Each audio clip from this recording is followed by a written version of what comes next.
tell me. I doubt it. I'll probably check on it tomorrow, but not exactly sure. Is status for next week up in the air? Yeah. Now, how do you feel that you guys played today against it? You know, do you guys consider this a game playing for pride, or how do you guys approach it? How do you feel like you guys played? Try to approach it the same way we approach every game. Try our hardest to win and try to play our best. I thought the guys played real hard. I thought they competed. I thought every chance to beat a real good football team there. Obviously, not everything was perfect. I thought, we weren't able to slow them down enough on defense. It's a real good offense, but still thought we should slow them down a little bit more. Thought the difference in the game, though, was, then obviously the type of game it was. They've been in a number of those games this year, but we had to win it in a shootout, and I thought the difference was our two turnovers and getting none. Once that happened, that's why you end up losing by one score. Keeper seemed to be the hot hand that you like to deal tonight, and I would say that it was one of his strongest performances against one of the best teams in the NFL. What did you see out of him, and why do you think he was able to kind of come alive tonight versus other games earlier this season? He had better stats tonight, so that's how it looks for receivers. But when the ball came his way, he did a good job, made some good catches, had some big plays, and it doesn't always work that way for wideouts. But when it came his way, he did a real good job, beat man coverage well, and caught the ball real well too. How do you evaluate the night that Purdy had?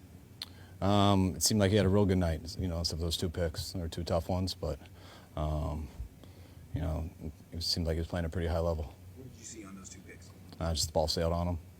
I sailed on the first one, the one versus man coverage, and I think he thought the free safety was playing deeper than he was, and free safety just read his eyes and teed off on it.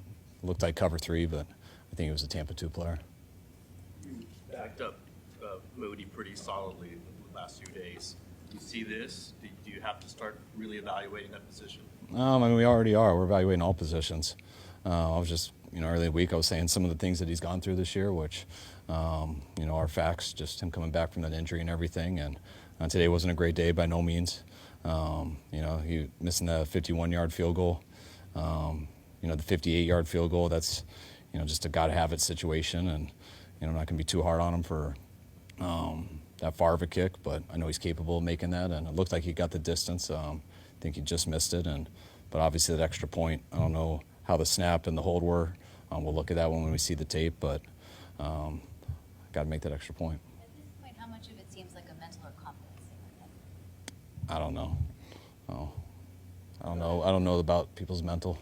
Obviously, a lot of new names in that offensive line. How do you think that position group played today? I thought they did a good job. Both of our left tackles come in just being on someone else's practice squad last week and being able to come in here and play in this game. I think that's the first time I've ever started a guy who was on someone else's practice squad last week at this time. So they did a real good job of just learning the terminology and stuff. I don't think they made too many mistakes.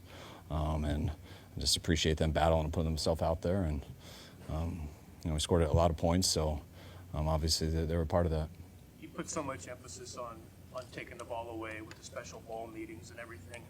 And I think since the bye week, I think you have 2 takeaways. Is that, I think I asked you this the other day, but how do you account for that view? Oh, it's extremely tough. It's tough to win when you don't get the ball like that. It didn't seem like we had many opportunities today, which you got to create your own opportunities. This past month, I think we have created a couple and haven't come down with it, but today I didn't see too many opportunities. Now, just to clarify, Brian, what was your level of concern could that be something long-term? I wouldn't think so. I'm just speculating right now. I know everyone, when they hear about Brock's elbow and stuff, just like me, you think of the elbow injury from a couple of years ago, but just talking to doctors, he just got hit in the right spot, and when you get hit there, your nerves go and you can't feel much, but hopefully it'll be all right.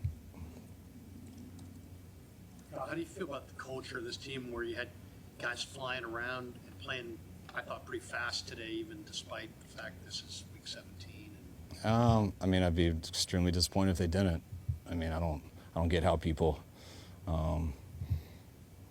can't play that way just because of week 17 or just because of you're not in the playoffs. This is the NFL. You get paid a lot to do it, and if you're the right type of guy, then it should never be a question. And I believe we do have the right type of guys, and You know, our guys play their asses off today, just didn't play good enough in a lot of areas, and that's all of us. And but I've never questioned our guys' effort or anything like that. Kyle, was there, on the 4th and goal touchdown to St. Brown, was there a miscommunication in coverage there? It looked like it. Yeah. It was to Debo and how he's played the last 2 weeks. He kind of set the momentum early on in this one on that first drive, but then to come off a week like he did in Miami, seemingly is also catching a rhythm. Yeah, I mean, Debo's has played 2 good games, and Debo's a real good player. So it's a matter of time before he does. Sam Laporta caught that 19-yard catch, I believe, on 4th and 3. Was there a miscommunication on that play as well? Yes, short motion. I think 2 people went with the running back, and they left him alone. Why was Dobbs the QB2, and could he possibly start if Brock can't play next week? Possibly, yeah. I'll look into that always. Just once I start thinking about Arizona and stuff tomorrow, just with some of our O-line issues and things like that, and how the game could be, I thought it could turn into a scrambling type day, not knowing how it would go, and thought Dobbs was giving us the best chance for that reason. He did a hell of a job coming in there on his drive. Really good. Yeah, I know this game didn't mean much as far as the rest of the season, but to be able to have that many young guys out there making plays, does it kind of seem as if you have some promise going into the next season?